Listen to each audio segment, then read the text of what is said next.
3 वर्षों के लिए 5% ब्याज की दर से 8,000 रुपया पर चक्रवृद्धि ब्याज और साधारण ब्याज के बीच का अंतर ज्ञात करें।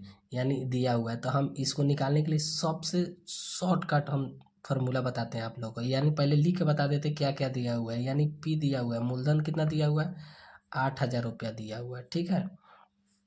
उसके बाद क्या बोलते हैं, रेट दिया हुआ है कितना, 5% दिया हुआ है, ठीक है। और टाइम दिया हुआ है कितना, टाइम दिया हुआ 3 वर्ष दिया हुआ है। उसका हमको निकालना है CI और SI का अंतर निकालना है।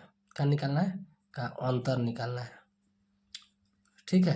अंतर निकालना है तो हम इसको बना के बताते हैं आपको, यही बना के बता देते हैं। CI और SI का अंतर बराबर होता है P गुना R² इंटू 300 प्लस R बटा 100 का क्यू होता है, ठीक है। तो यहाँ ये, तो हमको अंतर निकालना है, तो P कितना है, मूलधन कितना है, 8,000 है, तो 8,000 हो गया।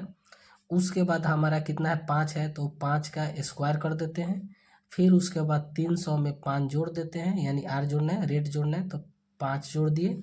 अब बटा कितना हो गया, 100 का क्या हो गया, क्यू हो गया। तो हम फिर यहाँ से लिख देते हैं, ये हो गया, देख लीजिए आप लोग, 8,000 गुना 5 को 2 बार लिखेंगे, यानी 25 लिख देते हैं डायरेक्ट। अब फिर उसके बाद 305 लिख देते हैं। क्या लिख देते हैं, 300 में 5 जोड़ेंगे तो 300 कितना हो गया, 5 हो गया। अब बट्टा कितना हो गया, 100 गुना 100 को 3 बार लिख देंगे, 100 गुना 100 गुना 100, ठीक है। तो ई 2 जीरो से ई 2 जीरो खत्म हो गया, 1 जीरो से ई खत्म हो गया।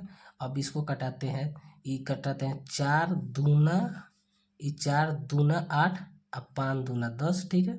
इसे कटाते हैं, ई कितना हो गया, 5 मरतबे कटा देते हैं, यानी 50 25, तो ऊपर हो गया 20, तो ई से इससे ई कट गया कितने मरतबे, 5 मरतबे कट गया। इसे कटाएंगे तो ये कितना हो गया, 61 मरतबे, यानी CI और SI का अंतर कितना आ गया, 61 रुपया। समझे, इससे बेहतर, इससे छोट सवाल कभी नहीं बन सकता है।